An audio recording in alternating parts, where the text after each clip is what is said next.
Hi, everyone, and welcome to the California Apprenticeship Roundtable during National Apprenticeship Week. For those of you I have not met, it's really nice to meet you. I am Julie Sue, California Labor Secretary. My job is to advise the governor and work to support his vision of building a California that works for everybody, that is more inclusive, equitable, and strong, especially for California's working people. Here today with me are members of my team, as well as leaders from the Division of Apprenticeship Standards, and I'm really grateful for my great team. This week, we celebrate the hardworking firefighters, nurses, construction and hospitality workers, agriculture, manufacturing, healthcare, and aerospace workers, IT and green energy technology, from government to those in the private sector, all workers connected because they are part of the proud history of California's apprenticeship programs. This includes the 96,000 current apprentices we have. California is home to 1 in 6 apprentices across the nation. As with so much else, California models what is possible. As the governor often says, we are the country in fast forward, and we are proud of that. We are proud of our guests who are here today. Apprenticeship programs train workers for quality jobs, combining classroom training with real-world experience. Apprentices earn while they learn. Apprenticeships rely on strong collaborations between employers, unions, apprenticeship sponsors, educational institutions, all committed to building a skilled, inclusive workforce for the jobs of today and tomorrow. Today, we're fortunate to have not 1, not 2, but 10 current and former apprentices from a number of industries that you will hear from. We invited you all, our honored guests, because we realize, 1, that not everybody knows what an apprentice is. And 2, we want to share concrete examples of what it means to have a life-changing career opportunity. This is even more important than ever as we continue to fight COVID-19 and the resulting economic crisis where so many are suffering and struggling. We have a chance to build a more just economy where we as a society make commitments to each other and to workers, and we honor those commitments. So thank you to my guests for being here to share your story. Just looking at all of you, I'm also reminded of something that I believe in passionately. When you demand excellence and diversity, you get both. Apprenticeships have intentionally opened career pathways to people of color, women, LGBTQ individuals, veterans, people with disabilities, those who are justice involved, and high school students, helping to combat systemic racism and other forms of exclusion, and allowing California to build a stronger, more inclusive economy where the talent of all of our people is valued and respected. You know this is important to California because with us today to listen to your stories and insight is Ana Mata Santos, Cabinet Secretary for the Governor, one of my personal heroes who embodies this administration's commitment to economic justice and equity. So let's meet our honored guests. We're going to do this in groups to help folks follow along. Everyone will have a chance to introduce themselves, and then we'll open it up for a group conversation.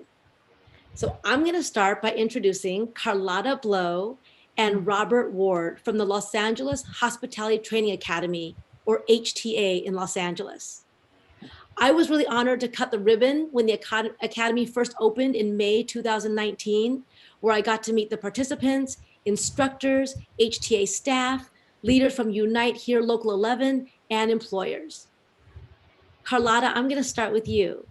I know you have faced a lot of loss in your life, from the death of your caregivers, your grandmother and father while you were young, to the 8 homeless shelters that you and your brother lived in. Can you talk about how you went from those experiences, from a domestic violence situation, to getting into this apprenticeship program? Well, it was an opportunity that was presented to me by my gang worker.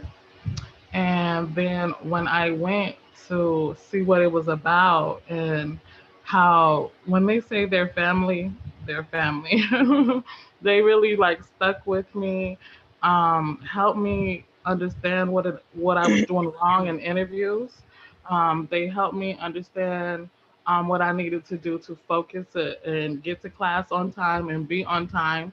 So that gave me even a little push because I'm not an on-time person, but of course now I am now. So, it just bettered me in my life. And also like when I was there and I learned a lot of things a lot about cooking, and it was my passion. So to be able to do that and to learn and to do something that was passionate for me and to be given to me, it was a blessing. It's a blessing. Thank you, Carlotta. Yeah. I'm gonna ask you a few more questions about that. First, let me introduce Rob. Rob, it's so good to see you. You Thank have you. 10 siblings. It's actually 11. I actually have 11 siblings. 11 Yeah, siblings, amazing. And I hear that you, as the third eldest, started cooking for your siblings and that you yes, were able to take cooking classes in high school too. You've yes. had quite a journey. Can you please tell us about your journey and how you first heard about the Hospitality Training Academy? I started cooking when I was young for my siblings, and I just fell in love with cooking. I was watching the Food Network, and I just dream about cooking, and I just wanted to cook all my life, and I want to be a personal chef. So I actually just recently moved to California. That's how I found out about the program on Indeed, and I got into it, and they helped me out with a job and helped me with some more training on my cooking, and I loved it. That's awesome. So Carlotta and Rob, I've actually seen what happens in the program. And Carlotta, I hear you on, there is, you learn to be on time or you don't get to stay in the program, right? You And don't you get to learn stay in the that. program. Like, you got to figure it out. Yep. And if class starts at 7 a.m., you better be waiting outside a half an hour ahead of time. So Oh, can yes, you, ma'am. for those who haven't gotten to see it, can you just share a little bit about what you did in the program and what did you learn? What was that like? What I did in the program, we cooked. And what I learned was a lot about holding a knife, but about showing up on time, being a team player, working with your classmates. Like Rob, he's one of my classmates, and he has a phenomenal presentation on food. It blows my mind. Thank And so, like, and just developing that family, and that it just really feels like, I don't care how big Rob gets, like, he ain't gonna forget about me because we family. We went to school together. you. And it was just like being there, and everything. I loved everything. I love the people. I love how genuine they are in committing you and getting you a job even afterward. Even during the COVID and stuff, like, I've been dealing with up and down jobs, and they have been right there with me. And I really appreciate them with that. And it's been a hardship, but like at the same time, it's like they got my back. And I love it. I love it. Rob, how about you? What did you learn in the program? Whew, I learned a lot. I learned how to basically, because most of the stuff I went through in high school, so I just learned how to do it a little bit better the second Mm. time around. And I learned stuff that I didn't pick up on with different mother sauces and everything like that. I paid more attention. I captured a lot more stuff and knowledge about food. Mhm. Amazing. Fantastic. Cooking. So Yes. I'm going to turn now to two of our very own California state employees, members of SEIU 1000. Alexis Barba is a registered nurse at California Healthcare Facilities in Stockton and was part of the first cohort of the apprenticeship program. Alexis began working with the California Correctional Healthcare Services in November of 2013 as a licensed vocational nurse, an LVN, but she always wanted to become a registered nurse. This was impossible when you were working full-time. There was no time to take classes. And so when the San Joaquin Delta College LVN to RN apprenticeship program launched in 2015, you, Alexis, jumped at the chance. The apprenticeship was developed as a collaborative effort by SEIU Local 1000, the California Correctional Healthcare Services, and the college to provide meaningful upward mobility to LVNs working in the correctional environment.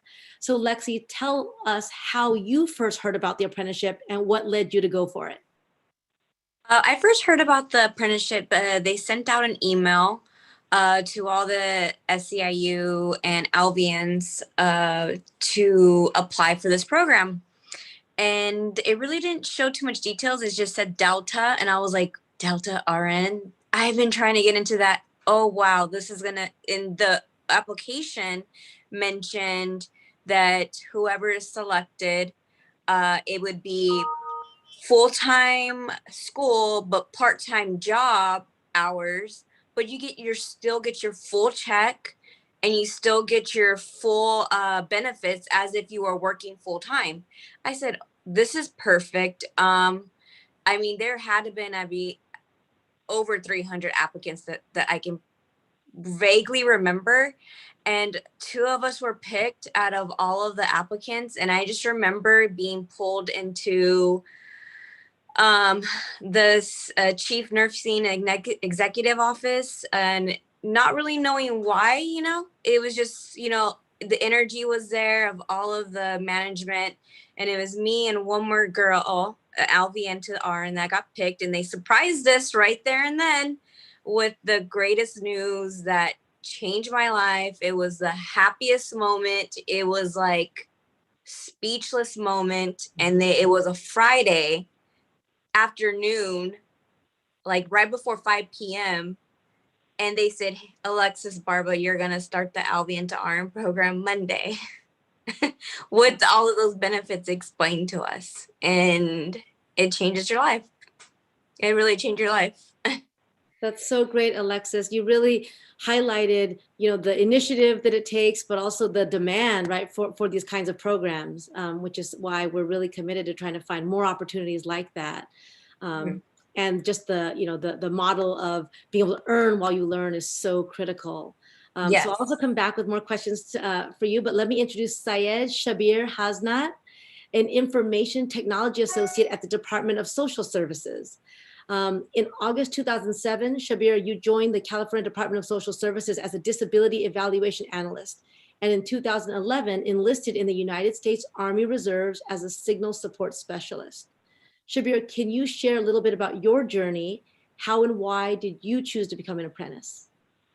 Well, good afternoon, Labor Secretary Sue. First, I would like to say it's an honor to be here interviewing with you, and the fact that you actually give us time with your busy schedule.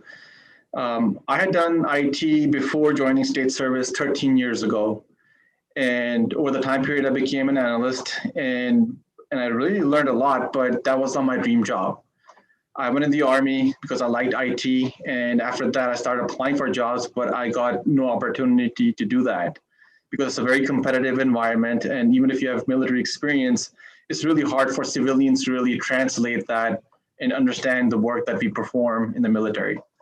That being said, a friend of mine about 3 years ago told me about the apprenticeship program, and to be very frank with you, I thought she was pulling my leg. It was really hard for me to believe that there's a program being sponsored by SEIU and your staff that's actually providing free education as well as experience, which I thought, I hit the jackpot. I applied for it. I'm very appreciative. I got selected, and special kudos to SEIU staff, Ken and Sarah, who's been very helpful in this whole process.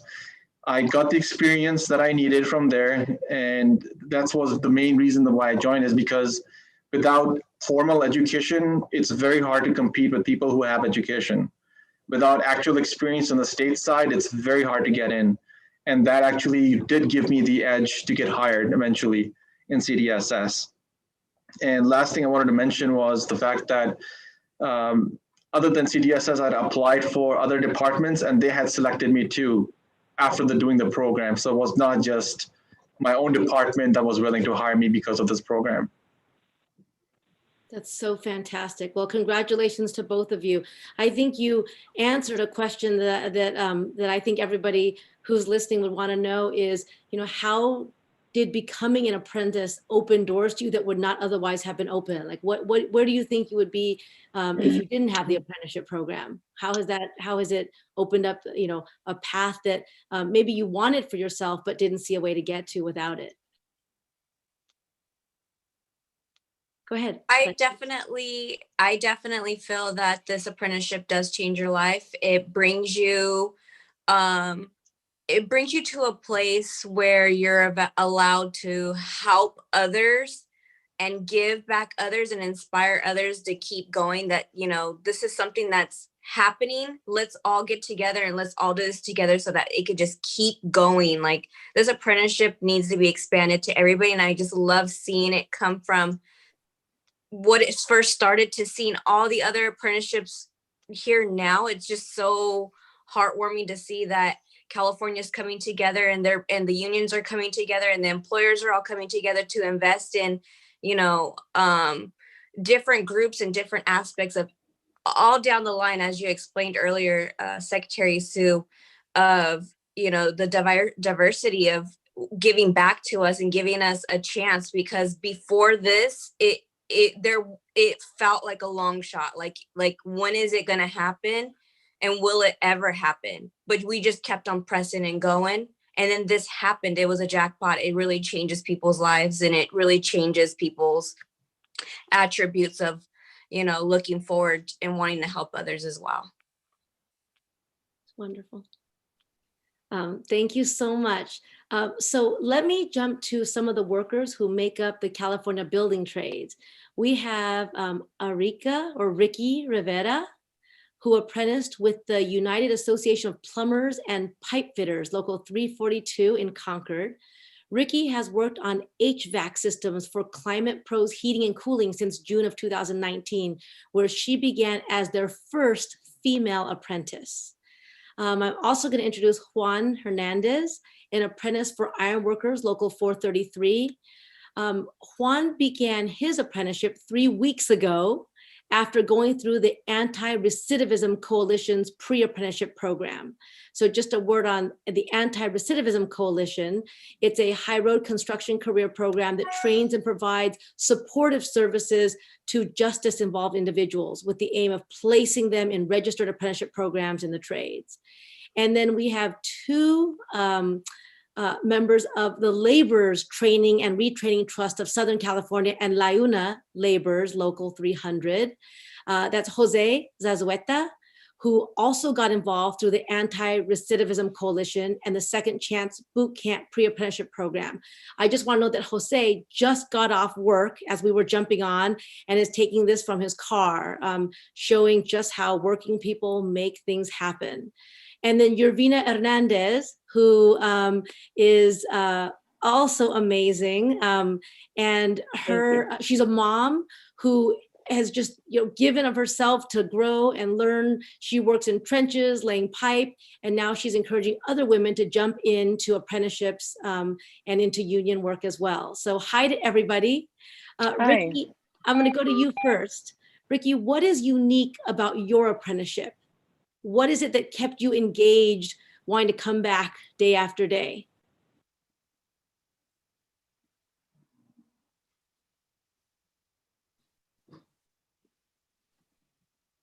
Ricky, I can see you, but I'm not sure if you can hear me. Can you hear me?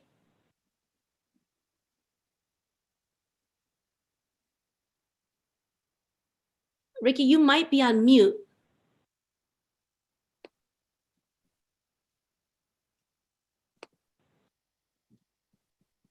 Okay, let me go to somebody else first, and then Ricky, I'll come back to you. Let me ask Juan. Juan is currently working for Rangel Steel Erectors on a project in downtown LA, and you just started your apprenticeship a few weeks ago. So how did you get connected to Ironworkers Local 433? And tell us just what you do now as an apprentice. Tell me what you're doing each day. Okay, hi. First of all, I want to thank you for having me on, Secretary Sue. And basically, the way I got connected to it, it was through ARC, which is basically forming for people that have been impacted by the justice system, right? And while I was there, when I got out and I went to a program, a guy by the name John Cisneros told me, you know what? He's a member from ARC, and he told me I could see you doing our cohort.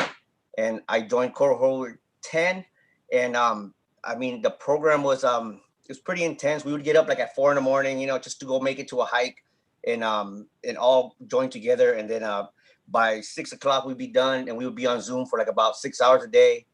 We had hands-on training at a job course site. And I mean, it was just they showed us all the trades. They gave us a little insight to everything, but they prepared us for everything, you know, especially the getting on time part, because, you know, a lot of places won't, you know, I mean, won't take you because you don't get there on time. Or just with the background I had, you know, it's important for me to have everything in order so I can stand out. And they prepared us in every aspect of that. And as for what we do right now, we're basically erecting stairs, which we're doing the stairways. I believe the building's going to go to like floor 48. So we're putting up all the stairs. I help the welders. I help put away the stuff, or you know, or roll it out. And it's great. I mean, it was at the beginning, it was a little bit nervous because I'm not familiar with everything. But as time is going by, you know, it's getting easier, and I'm getting more comfortable because I'm learning the stuff. And then it's a blessing for me, you know, especially from where I come from, you know, or the past that I have. This is changing my life. Juan, I want to ask you, because you heard Rob and Lexi and Shabir say, you know, they got into programs that they wanted to do, that they'd been dreaming about or thinking about. Did you ever imagine yourself doing what you're doing now? You know what? I've always been interested in like how stuff gets built, or I always look at stuff, you know, and I see the work that's got put on. So it's always, I didn't know which specific trade I was going to go into, but I'm glad I chose this one. I'm glad that you know, this was one of the first ones that I chose in my apprenticeship. You had to choose 3 of them, and ironworkers was one of the first ones I chose. So I'm glad I'm here. Like I said, I'm blessed. That's awesome, Juan. We're glad you're there too. Jose, thank you again for coming on right after you finished your work day. You also got involved through the Anti-Recidivism Coalition. Can you first, just to take a step back, tell us what a pre-apprenticeship program is? A pre-apprenticeship program is a program that prepares you for the apprenticeship that you're going to take. So it's just pre-preparation for whatever local, well, with ARC is whatever local union you decide to choose to go with. Like for instance, you do a lot of exercising, you go to school. Like for instance, for my apprenticeship, we went to Los Angeles Trade Tech College, and we got to meet union representatives. We got to meet a lot of business agents. We went to a lot of union halls. Mind you, this wasn't during the COVID-19, way before the COVID-19 happened. So what it is just a preparation of what you're getting involved in. So it's all basically like a psychological thing, a mental thing, where they prepare you mentally, emotionally, and psychologically, and build your esteem, so that when you join this apprenticeship, you go prepared, already ready for what it is that you want to do, whatever trade you want to pick. So it's a second chance boot camp. So they're called the cohorts. For ARC, they're called cohorts, and there's different cohorts, right? I think they're up to cohort number 10 or 11 right now. I went through cohort 7, and the first 7 cohorts I know were very hard because you did a lot of physical training.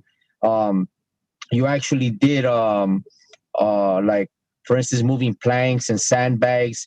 It's like a mini boot camp compared to the LIUNA boot camp, and they prepare you for that. But a lot of people don't go to Local 300. Some people go through different trades. Yep. Jose, what would you say is the most important thing you learned in your pre-apprenticeship program? And then tell us what you learned in your apprenticeship program that's really changed your life. Well, for my pre-apprenticeship program, I'm going to say, well, I'm an ex-convict, and everybody that was in my pre-apprenticeship program were all ex-convicts. We're all part of the justice system at one time. There was a lot of lifers that got a pardon and got released. So we had a lot of things in common, and we wanted to beat the odds of, I have to mention ARC because, and I have to mention Scott Budnick, which is a famous Hollywood producer who started this who founded this organization, who started at a juvenile hall and seen the injustice of because of minority people and the time that they were giving us. So I want to say what I learned, I already came prepared to that pre-apprenticeship. And like I said, I mean, it's hard to explain where you're just meeting people with the same kind of background that had the same kind of struggle from making wrong choices in life, and that were given a second chance to get out.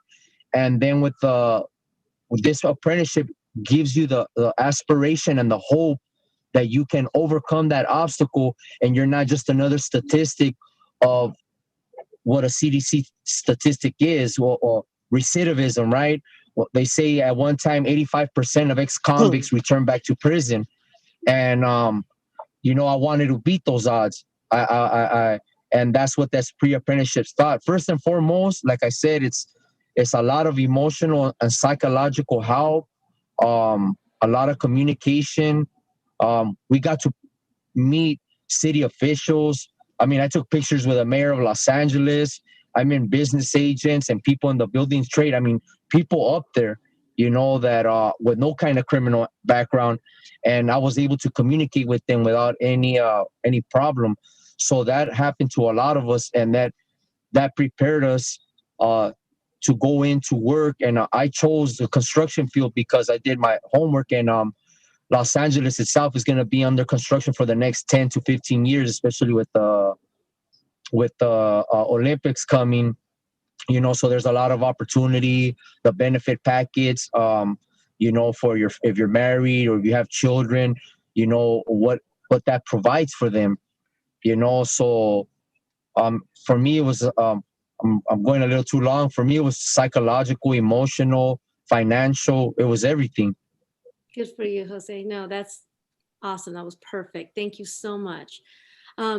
Eurena, let me ask you, I know that your sister-in-law told you about the program. I've heard you say that it's amazing to be 30 feet underground and people have no idea what's under there. Tell us what is rewarding about your job. Tell us what you love about it.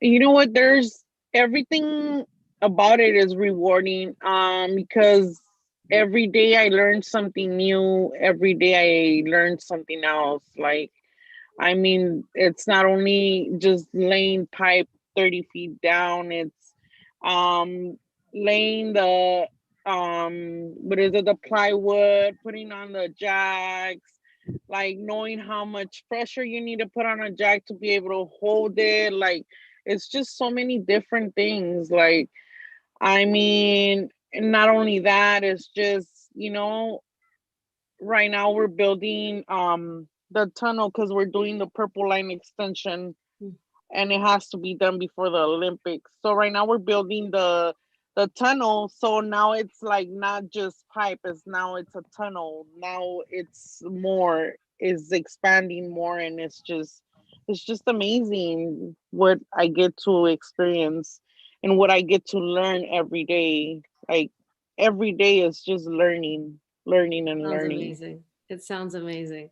Eurena, what would you say to women, to anybody, but especially to women who are considering joining an apprenticeship program? Give it a try. Don't be afraid to try something new and something different in life. I mean, this is just something different for myself. I was a physical therapist, and from being in an office, I went to being out there in the field and learning just so many different things. And it's amazing. I mean, if you like to learn, this is just a trait to go into, because you get to learn out there, not just inside. You get me? Like, yeah, no, that's absolutely right. Oh, Eurena, just to clarify, I think many of us know, those of us familiar with Los Angeles know, but can you just say one thing about what the Purple Line is? The Purple Line. It's the train. It starts right there in Union Station, and from there it just goes all the way to Beverly, LA, Beverly Hills, and it just the commute. Yeah, trying to cut out the trying to cut out the traffic. Exactly. Thank you so much, Ravina. Ricky, I'm going to come back to you now. I think that was a great segue. And congratulations to you as the first woman apprentice in your program. Can you tell us a little bit about, what kept you coming back to your program?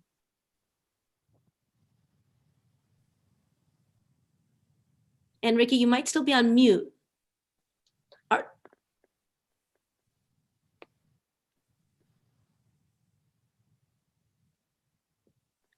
Oh, darn. Okay. Ricky, I'll come back to you again one more time. I'm going to go to our last two honored guests. We have two firefighters. And so I know, Carlotta, that was my reaction. My reaction to all of you. I have Julie Vong and Kelsey Westfall. Both went through the inaugural 2018 CalJack Pre-Apprenticeship EMT Academy, and then were hired with the City of Sacramento Fire Department. And now they're both in the Cal Joint Apprenticeship Committee Apprenticeship Program. We know fires impact California families every year, and thank you both for what you do to protect California families, communities, and our environment. Julie, I understand you are the first Hmong female fighter with the City of Sacramento. Tell us what it was like to go through the EMT Academy, and now what it's like to be a firefighter for the City of Sacramento Fire Department. You have blazed lots of trails. Tell us about that, please. Yeah, no, absolutely. Thank you for having me. I grew up in the heart of Sacramento. My parents were refugees. So as a first generation Hmong American, I never had that exposure to the fire service or emergency medicine. And that's like the great thing about the CalJack program. The Pre-Apprenticeship EMT Academy exposed me to that kind of hands-on experience, that insight. And the greatest thing is that I was able to work with mentors who worked in various fire departments. And flash forward now, being a professional firefighter with the Sacramento Fire Department, it almost still feels very surreal. I'm grateful to give back to my community. I'm working alongside the mentors that were my mentors in the pre-apprenticeship program. Now they're my coworkers, and I'm able to utilize my bilingual skills, give back to my community, learn every day. And I'm just very honored that I'm part of an organization, and also while obtaining representation in the department. Amazing, amazing. And your colleague, Kelsey Westfall. Kelsey, I just have to note this, you were given the CalJack EMT Academy's Most Outstanding Cadet Award. So congratulations on that. Having seen what I've seen, that program looked really intense. So I know your colleagues are also not just grateful for your skill and for Julie's, but with you also for the fact that you like testing out new recipes for the firehouse. So tell us how the pre-apprenticeship and now the apprenticeship program helped you along in your career. I just want to start by saying thank you so much, Secretary Sue, for having me on today. I am so honored to be able to talk a little bit about my path into being a professional firefighter. The CalJack Pre-Apprenticeship program, I feel like, was the perfect pipeline to get into the fire service. Like Julie, I didn't have family in the fire service or in emergency medicine at all. I didn't really consider the fire service as a career path before the CalJack program. And at the time, in 2017, I was working for a small nonprofit up in Northern California, feeling like I didn't want to have an office job for the rest of my life. I wanted something a little more exciting, a little more hands-on. And I just stumbled upon, I got an email actually about the CalJack program. And even when I read the email, it didn't occur to me immediately that it was something that I wanted to do. I learned about the program and how it was grant funded and people could get their EMT license for free. And I started sending it to all my friends. I was like, who would love to do this program? It's an amazing opportunity. I'm sure there are a ton of people who would love it. So I sent it out to all my friends. And it was actually a couple of months later that I had the light bulb moment where I was like, oh no, this is my path. This is where I want to go. And I applied to the program. The amazing part about CalJack is that I was still able to work as I went through the pre-apprenticeship program. So the schedule was 2 nights a week and Saturdays.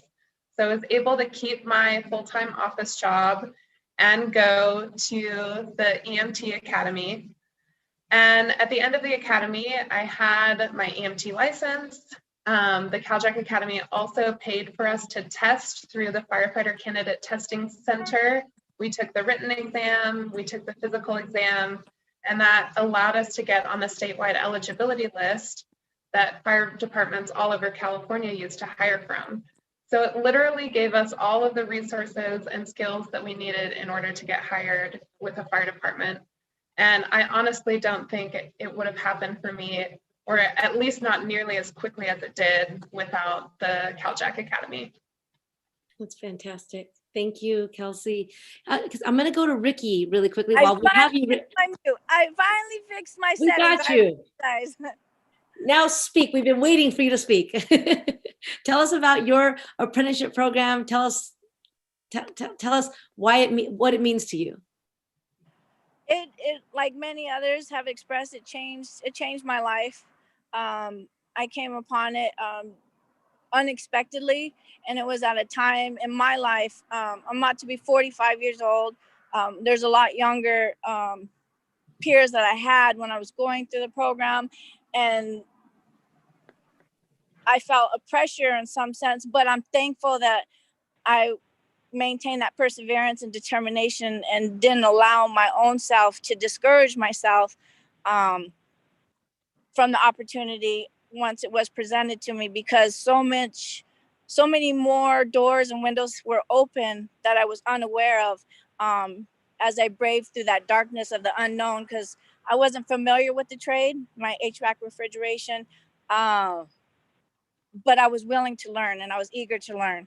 And so for me, going through that experience, as I've often shared, with my eyes wide open, feeling like I was in darkness, not knowing exactly what to expect or where I was going, but allowing those who were familiar with the trade and out in the field to guide me with their experience and knowledge. It led me to where I am now. And the financial freedom, I used to say I was financially sensitive because I was a single mother, struggling financially, wondering how I was going to provide for myself and my children after coming out of a 29-year relationship, married 25 of those 29, and wondering how am I going to survive financially in the Bay Area, single. And I'm sharing that because certain others possibly can relate to it. And I'm saying that it changed everything, especially my perspective and my confidence, to be able to say that coming from being financially sensitive to feeling more confident, to be able to believe that I can continue to live in the Bay Area with my children as a single parent, that's life-changing. That is amazing, Ricky. And I see nods, and I'm feeling you too. I think that's, you describe what a lot of people feel, right? Is, in your 40s, wondering, if what you've been doing is what you want to do, and right. How, what do you think it was, Ricky, for you that really was the catalyst for you to, make a shift in your life? What do you think that was? Just feeling somewhat hopeless, and as again, I reiterate, just the unknown, like how am I going to do this? You know what I mean?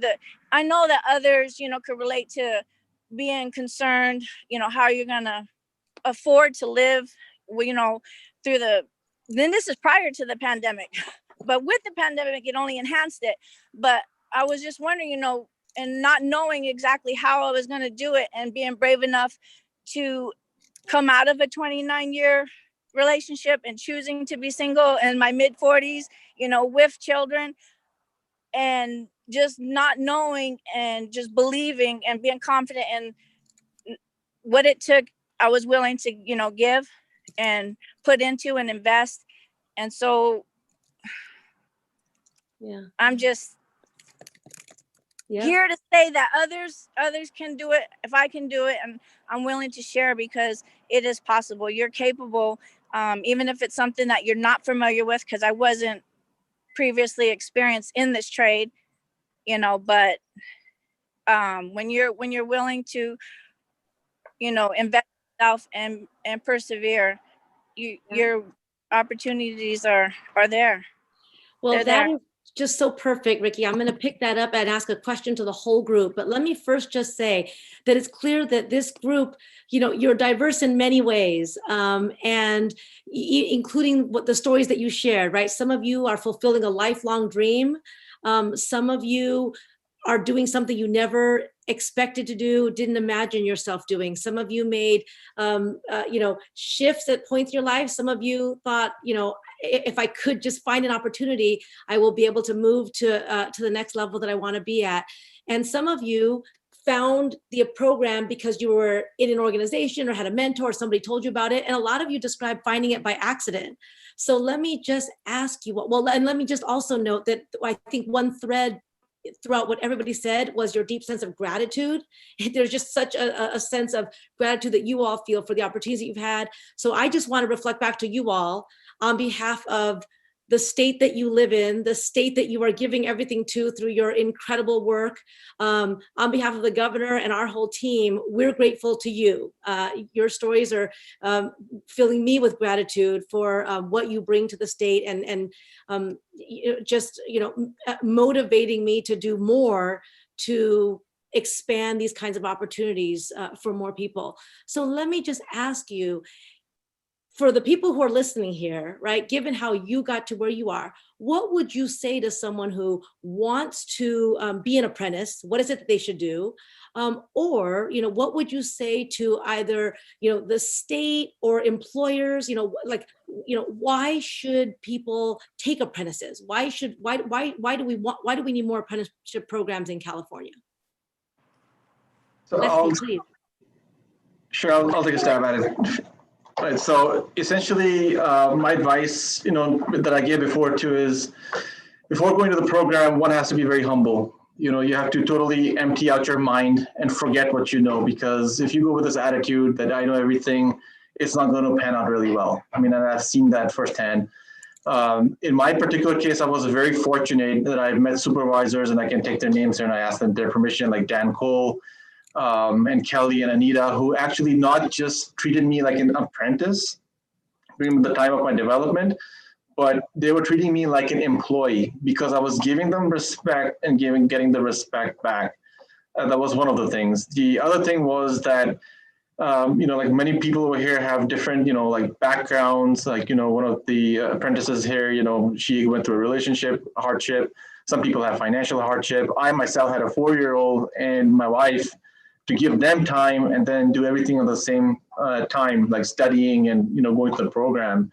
So, you know, this is a program developed to develop us and to make us excel.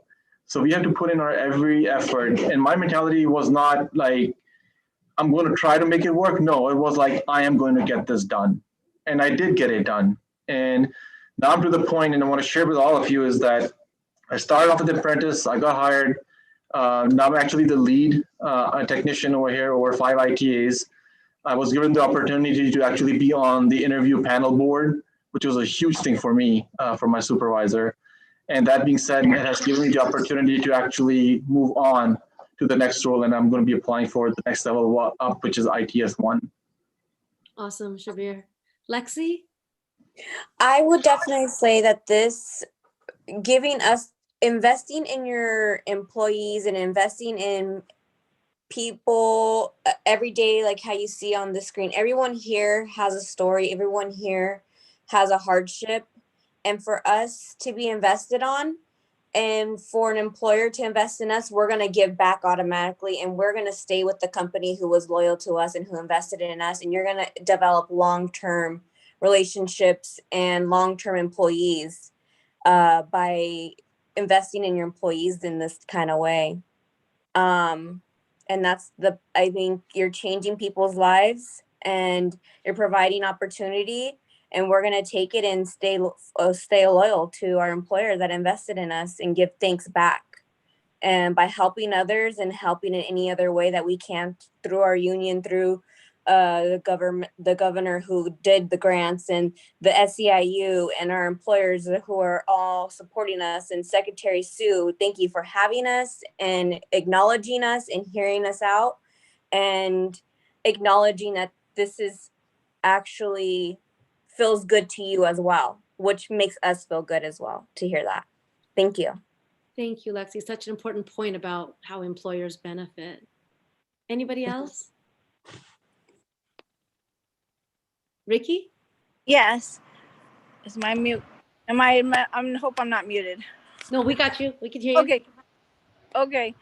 I wanted to say or offer is awareness. If you can continue to provide that awareness, as you mentioned, others might have came upon it, how they did surprisingly or, without knowledge, but the awareness part is key, because when we know of things, when we know of these opportunities and we learn of the different trades, because as the when I participated in the pre-apprenticeship, I was exposed to the different unions, and I was unaware of all those and was able to decide, and when I know better, I can do better, and same for others. So that awareness component is important, because as I said, I hadn't been aware of HVAC refrigeration prior to my pre-apprenticeship. And then once I got into my apprenticeship, that apprenticeship offers so much knowledge that I was unaware of, and it prepares me to do my job better.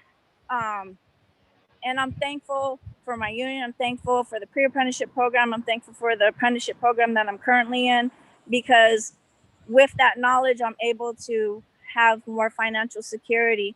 When I said financially sensitive, it was my nice way of saying being broke or not having money, not enough, finances to take care of my basic needs. And being in an apprenticeship, builds my tool belt, builds my skills, and enables me to be able to earn more finances, be more financially secure. So that awareness is what I would like to, ask to be shared, so others can learn of what is out there and what their opportunities potentially can be.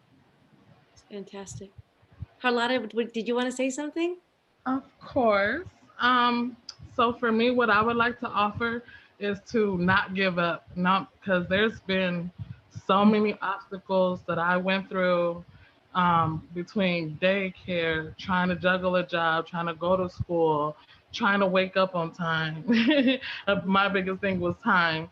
And, just I was dealing with a shelter as well. And, I couldn't sleep at night. I was like, why am I doing this to myself?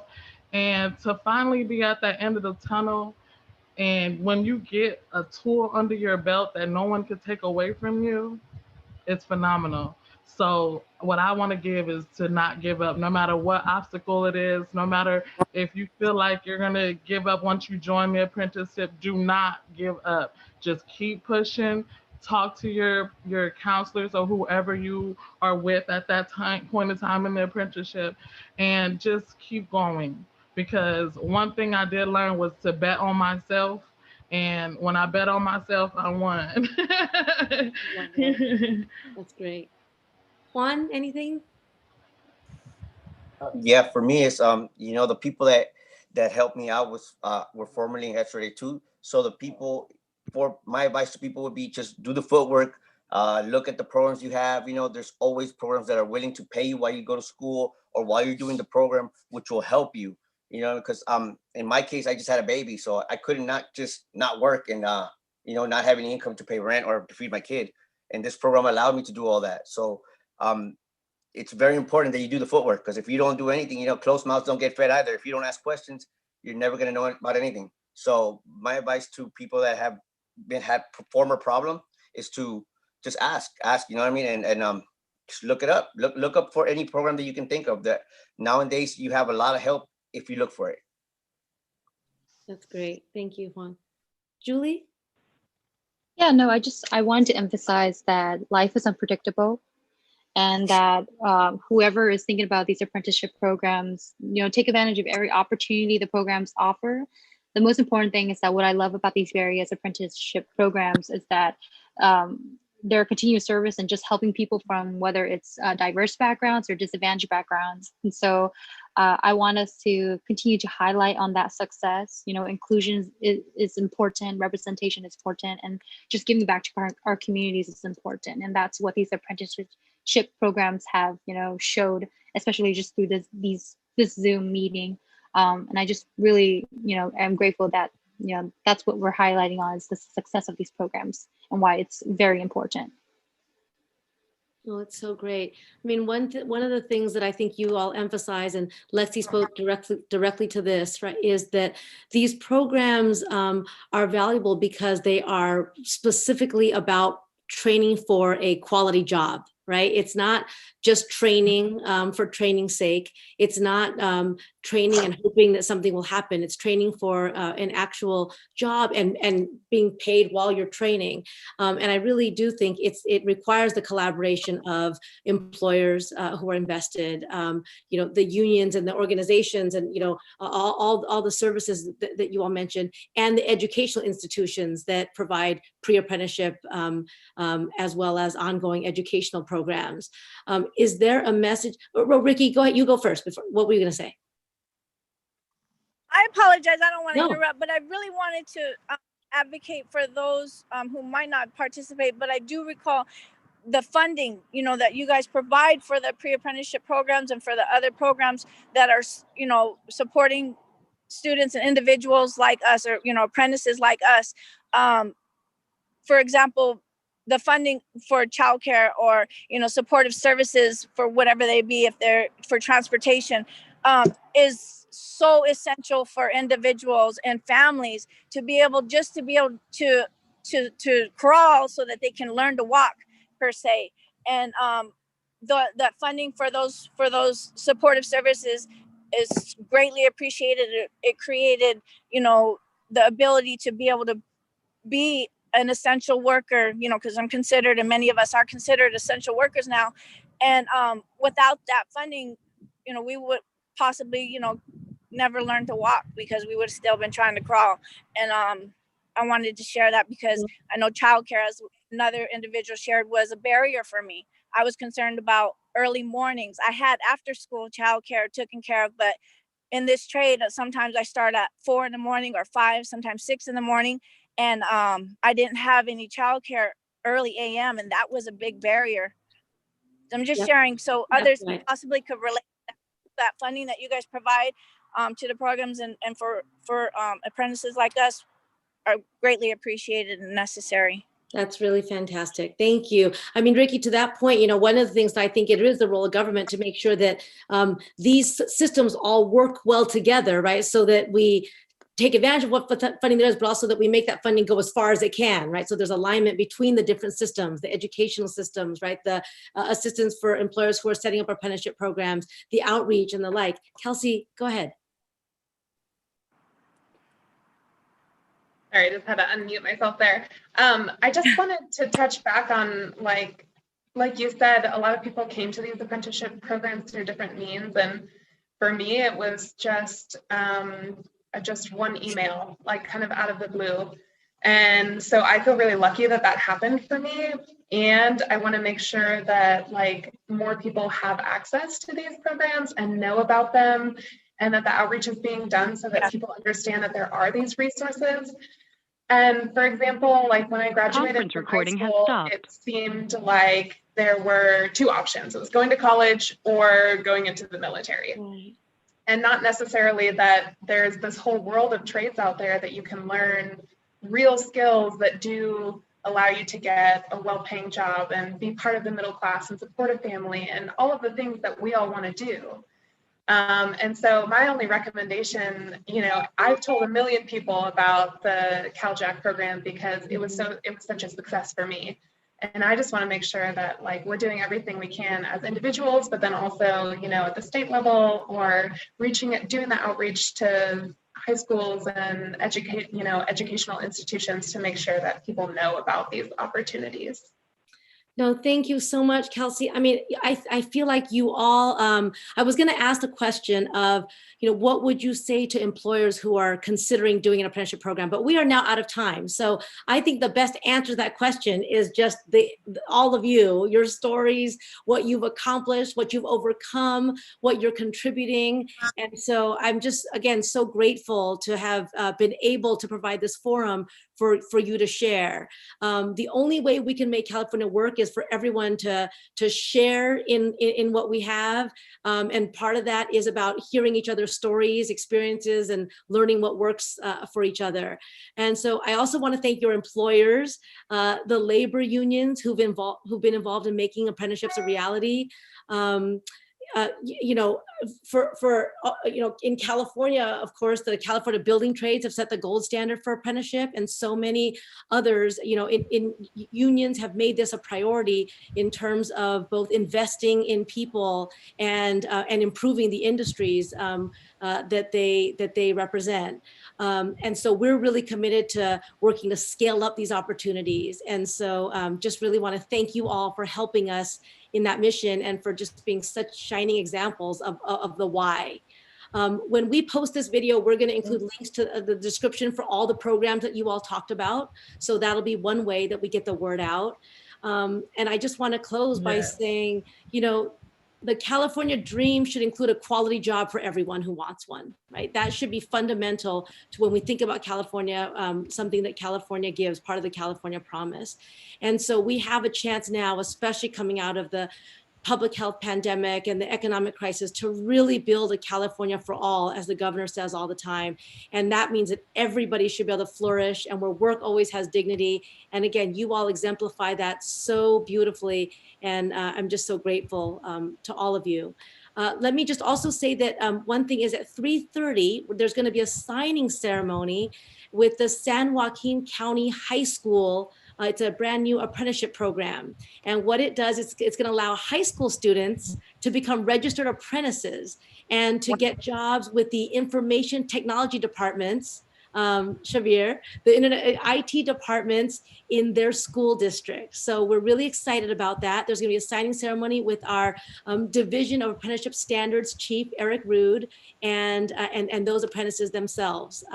So that there's going to be a remote link for that too that we will also provide. So thank you all from the bottom of my heart. I know there were many, many people besides me who were moved. Carlotta? Thank you. No. Thank you for your time.